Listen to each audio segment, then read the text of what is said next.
Kasus korupsi yang melibatkan pengusaha Harvey Moise akhirnya menemui babak baru. Mahkamah Agung menolak kasasi suami artis Sandra Dewi tersebut yang berkaitan dengan kasus pidana korupsi komoditas timah. Tepatnya di wilayah PT Timah Terbuka yang merugikan negara hingga mencapai 300 triliun rupiah. Dengan demikian, ayah dua anak tersebut tetap mendekam di penjara selama 20 tahun sebagaimana putusan dari Pengadilan Tinggi DKI Jakarta dalam tahap banding.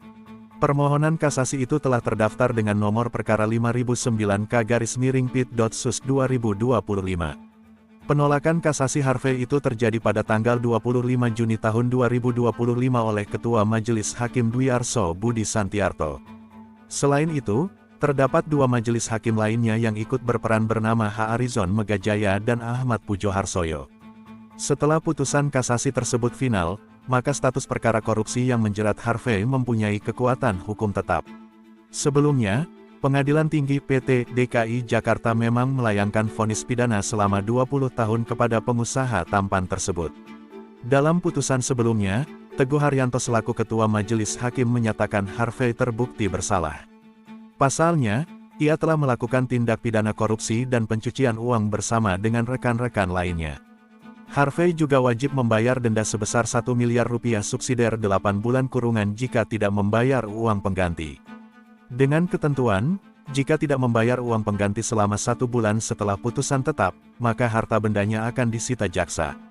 Salah satu tujuannya untuk lelang demi menutupi kekurangan uang pengganti tersebut.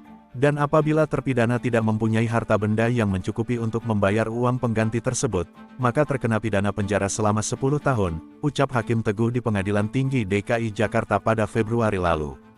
Vonis 20 tahun oleh Pengadilan Tinggi DKI Jakarta ini jauh lebih berat dari vonis sebelumnya oleh Majelis Hakim Pengadilan Tipikor Jakarta. Seperti info sebelumnya bahwa Harvey hanya mendapat vonis 6,5 tahun penjara dalam kasus korupsi timah tersebut. Dalam putusan terbaru, Ketua Majelis Hakim menegaskan bahwa Harvey Moise terbukti melanggar Pasal 2 Ayat 1 UU RI Nomor 31 Tahun 1999. Pasal tersebut memuat tentang pemberantasan tindak pidana korupsi.